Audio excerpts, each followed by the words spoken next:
In this video, we're going to be talking about solving compound inequalities. So what I didn't have in here is I didn't have a slide that shows you what a compound inequality is. So an OR is like saying x is less than 5 or x is greater than 7. So if I were to graph that on a number line, I draw a little number line in here.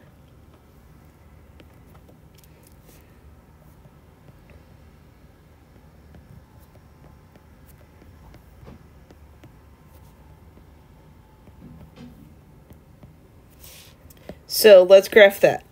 So x is less than 5,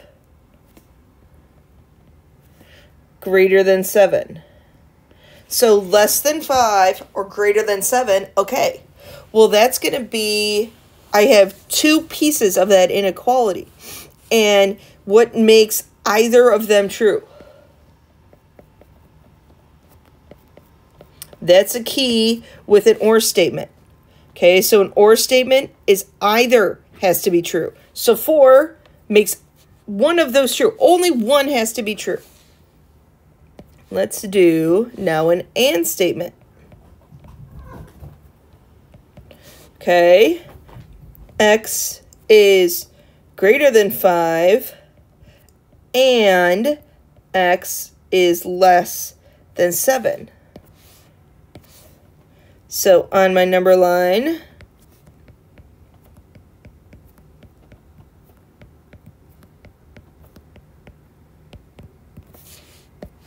okay, I want numbers that are greater than 5 and less than 7. So everything in between here is greater than 5, and those are open holes, just so you guys know.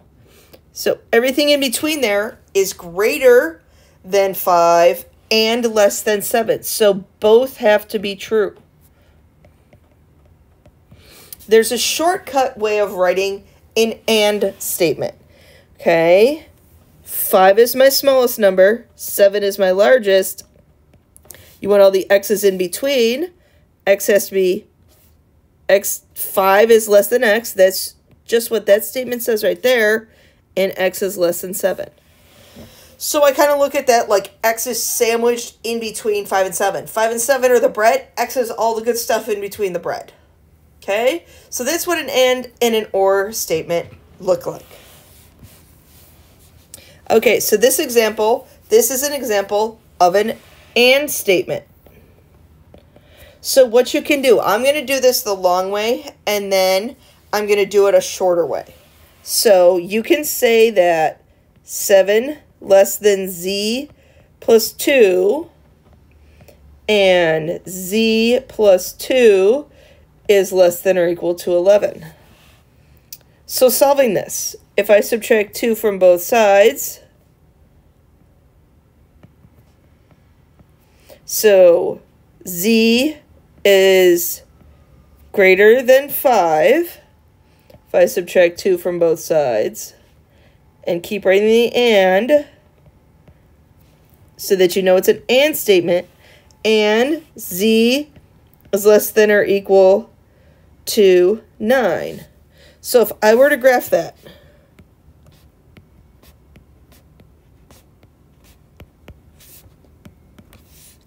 z is greater than 5, but z is less than 9. That's all of your possibilities. Another way to write that. Another way to solve this, and I kind of call this a shortcut.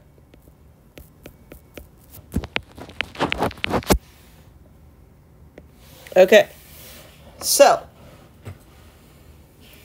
if I subtract 2 from everything, so I don't have to rewrite it. You have to understand that this is an AND, but you don't have to rewrite it. 7 minus 2, well, that's 5. Z stays in the middle.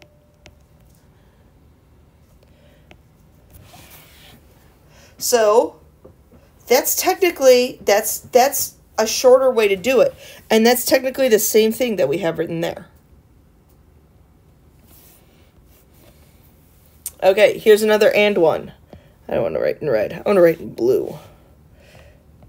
I'm going to do the shortcut way. Subtract 5 from everybody. So I have a -9 less than or equal to 3n less than or equal to... I know what this is. I just want to confirm. 6. If I divide by a 3...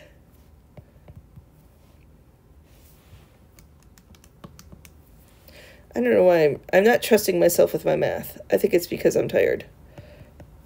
Oh, that's not equal to sign. That's not equal to sign. 6 divided by 3 is 2. So I have -3, -2, -1, 0, 1, 2, 3. Throw in a few numbers on either side. So, and is greater than or equal to 3, but less than 2, it's another one of my and sandwiches. Sandwiches. Okay, now I have an or statement.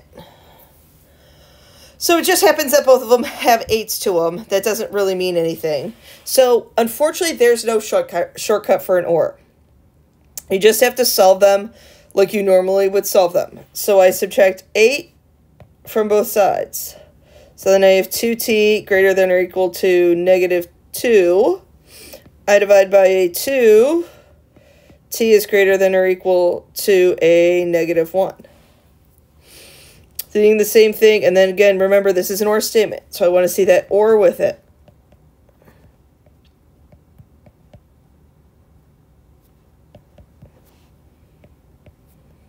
I divide by 3.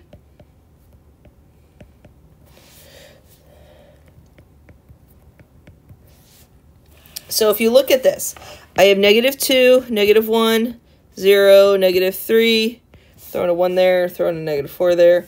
So I'm less than 2.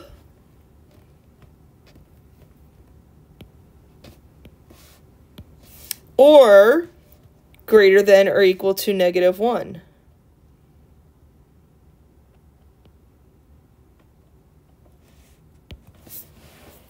Okay? And so that's what that looks like. Remember, the ors go in opposite directions where an and goes kind of in between each other. What my high school teacher used to say is it's like you're on a little boat. So I'm on a boat here. It's my Marnell ship. And those are like the oars on a boat. Okay, so an oars on a boat, they go outside. They go in opposite directions. That's what my teacher once told me. Do what you want with that. Okay, so I think we just have some more complicated examples. Add a 7 to both sides.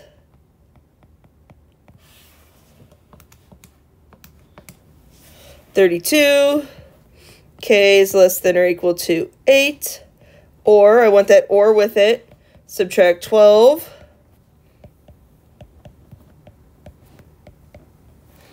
Divide by -9. Ooh, dividing by a negative.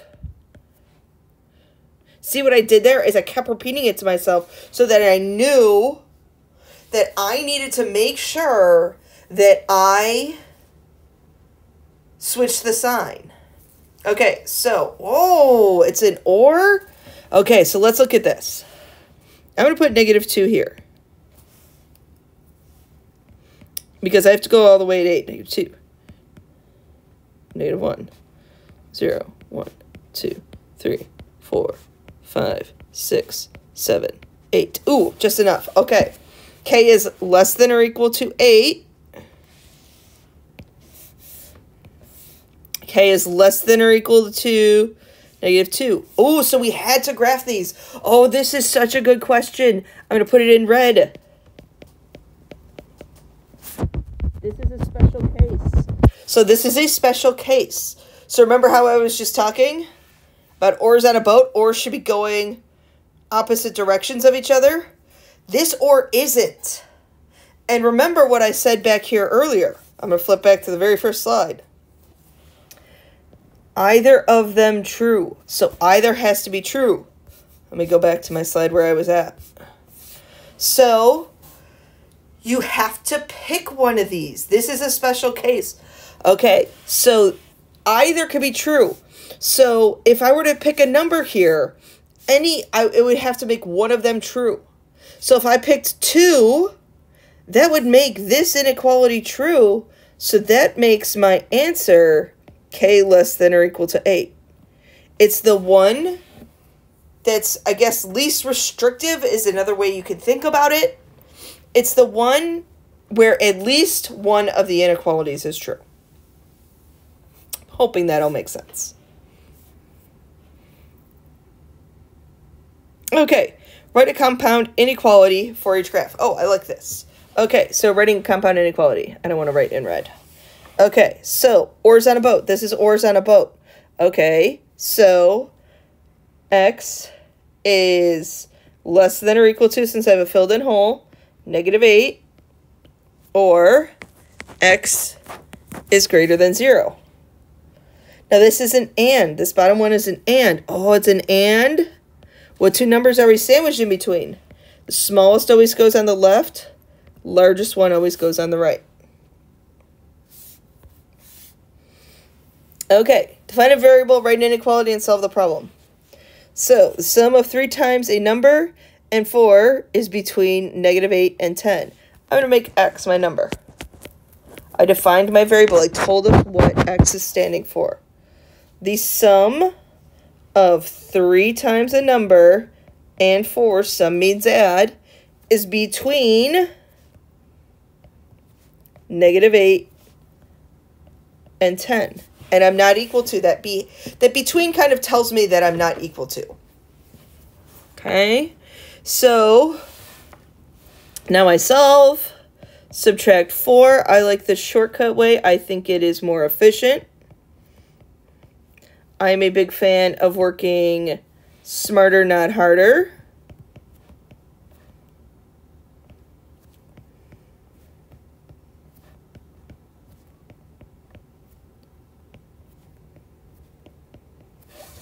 And there's your answer, -4 to 2. So that is your video on solving compound inequalities.